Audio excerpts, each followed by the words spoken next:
My hair is still a little bit damp, but I don't have time to worry about that right now. My precious nephew is coming over and we're going to the museum, so I'm hoping to have this video filmed before my family arrives. I don't do big declutters very regularly, and I am actively trying to be more aware of the rate at which I bring in new makeup products so that I can avoid that vicious declutter replenish cycle where I'm getting rid of makeup only to like replace it immediately. I'm not gonna wax poetic about it. I have talked about how I'm trying to find a more sustainable pace, especially after being a makeup enthusiast for almost a decade now, and just having tracked uses over so many years and just getting a really good understanding of how long it actually takes to finish makeup, and also better understanding what getting my value out of a product means. Does it mean having to finish it all the way through, or just having it as part of the variety that I'm looking for day to day? There are definitely some categories where I don't mind having more because I like having different colors and formulas to work with, like eyeshadows, for example. And as my tastes and preferences change and my makeup style changes and stuff, there are just products that as they get older, I don't reach for them as much, or I just don't prefer them over other things. And then some things in here are just actively too old for me to feel comfortable wearing anymore. So I'll start with that. I'll start with some of my oldest products, and I do have a video where I talked about my oldest products. I did that I think at the beginning of this year or the end of last year. I have two makeup products that are almost a decade old, and they're both cheek products. The first one is the Laura Geller highlighter in the shade Peach Glow. I have this in my project pan, and this is going to be a little bit of a spoiler for my next update, but I am ready to declare this now. I have worn it a ton. I've worn it, I think, over 200 times since I started tracking it. It's gotten difficult for me to get any more product out of the sides. I have to use a much smaller brush than I like to use for highlighter. And with it being a baked product, I don't actually know how easily this would repress. And even if I did want to repress it, I don't need to finish this. I have worn it a ton, really enjoyed it and loved it. I'm ready to move on. And same with this one, even though this one feels a little more bittersweet. This is a blush from Makeup Revolution in the shade Beloved. I'm wearing this today. I actually gave it a last hurrah today, and that was actually my 125th wear of this blush. So this is one of my oldest products that I've been actively tracking since I started using it, which is really cool. And I kept it around because I just don't have any other colors like this, and I haven't been able to find any. And I think I will still actively try to find a dupe for this, so I'll keep it kind of like an archive in my collection, and that way I'll still have it for reference if I try to find a dupe for it one day. But I have so many beautiful blushes. I don't need to hold on to this one, especially with it being now old enough to be in elementary school. The Too Faced Natural Nudes palette. I love this palette so much. It's one of my favorite and most used palettes. I've hit pan on a few shades, I've finished a shade, and I have actively worn this over 200 times. I think the total tally is 236 wears. I love the mattes in this collection. I don't really love the shimmers as much. I have thoroughly loved and enjoyed this eyeshadow palette, but I have to come to terms with the fact that the formula is changing, and because of that I'm just not reaching for this over the other eyeshadows that are newer, and so this one is gonna have to go as well. And I skipped ahead. That Too Faced eyeshadow palette is just over 5 years old, but I do have older eyeshadows that I'm ready to move on with. Two of them are from that secret project pan that I just did a couple weeks ago. They're two mattes and they're both from ColourPop. The purple is in the shade 143 and the pink is in Wait For It. Just in that pan, that palette project I was doing alone, I have worn these almost 200 times each. And I had pan on Wait For It before I even rolled it into the project, and 143 wasn't that far behind. So I have gotten hundreds of wears out of both of these. And the thought of trying to wear them hundreds of more times in order to finish them is just not something I'm interested in doing. I bought both of these in 2018, so they're coming up on 6 or 7 years old, and I have a lot of beautiful eyeshadows. I don't need to try and focus so much of my attention on these two. This single from ABH in the shade Metal is a year younger than the other two. I got this in 2019. It's beautiful, but the formula is not anything super special, and I do have so many shades like this in my collection that I like even more. I don't need to hold on to a 6 or 7-year-old eyeshadow in order to get the same effect. So I'm ready to declutter this one too. 2 more eyeshadows, they're both liquid, and that's a big reason why I'm parting with them, even though they're not nearly as old as the powder eyeshadows. The first one is the Jason Wu Celestial Lust in the shade Jane Doe.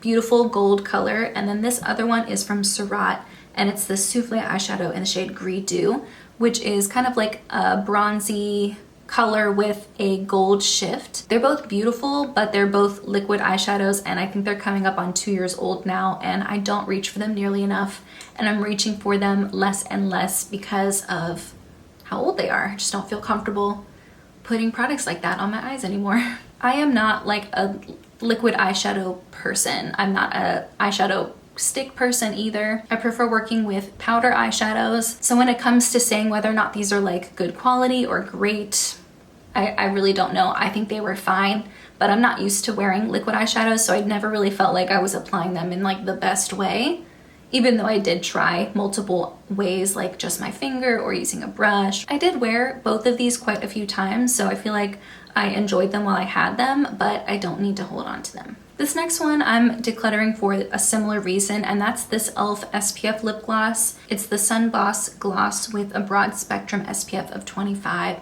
and I was in the shade It's Your Mauve. Beautiful color. I did a litmus feature on this last December, and I really love it. I think it's a great SPF product if you don't want something that tastes or smells like SPF. And I went back to put this on last month, like when I was going to the pool, and it has a taste now and it has a scent, which it didn't before. And I have had this for, I guess it's coming up on a year now. And with SPF, it does degrade relatively quickly, so you don't want to be holding on to things that have SPF in them if that's what you're trying to use it for. So that change in scent and taste is enough to put me off, and so I'm going to declutter this. I don't think it's bad, but if you're going to use it for its intended purpose, you probably want to actively reach for it within the first year of its life. I have 3 lipsticks that I purchased in 2021. 2 of them are from Charlotte Tilbury, and I am actively wearing them more this year so that I can ideally finish them by the end of this year. And the 3rd lipstick that I got in 2021 is this one from Besame in the shade Wild Orchid. It is a gorgeous, beautiful, stunning color. I wish I was the type of person to wear this sort of shade more often, but I'm not. And lately I have really been hesitating to reach for it more because it's just really messy to work with.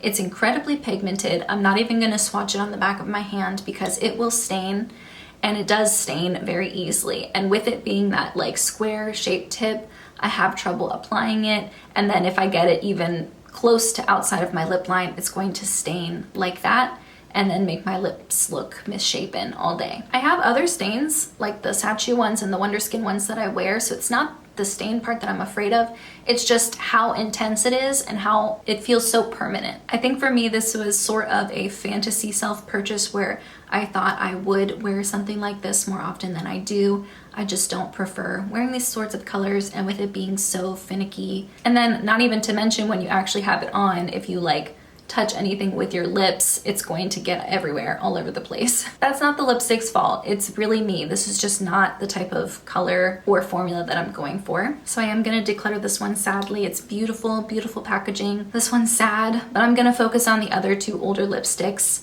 and at least try to finish those before they expire. This one is just not the right color for me at all. This is the Smashbox Halo Healthy Glow 4-in-1 Perfecting Pen.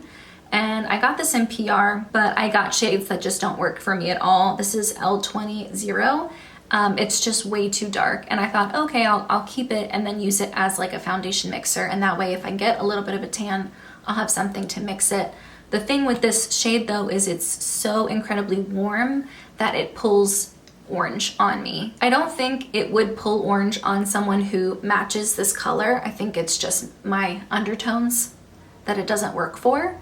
And if I'm trying to deepen a foundation, I'm likely going to go for something that has more of a neutral tone or like an olive tone versus something really warm like this. I tried using it as a cream bronzer. It did not work very well. Again, pulls very orange.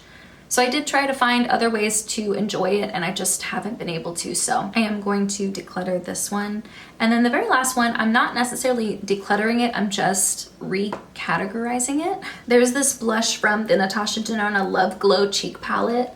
that was in this corner originally. It was a gorgeous hot pink color, had some sparkle to it, and I tried to wear it as a blush, I tried to wear it as a highlighter, and I just don't like that level of glitter on my cheeks. But I do like that level of glitter on my eyes. So I took out a bunch of that product and I repressed it into an old eyeshadow pan. And this is a lovely topper now. It's beautiful, and that's how I treat it. It's super sparkly. It has a really subtle, almost translucent light pink base. Oh, there it is. You can kind of see that way.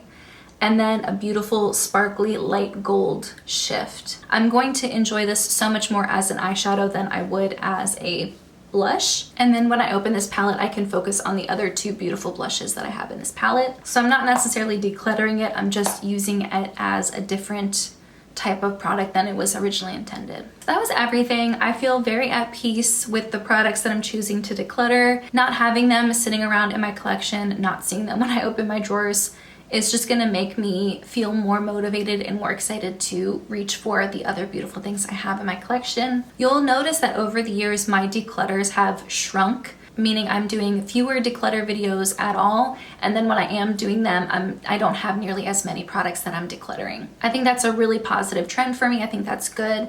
It means that I am making better purchasing decisions, and it also means that I'm actively finishing the products that I already have. So that feels good. And speaking of declutters, Sarah Rose just did a really big declutter in anticipation for a move that she did.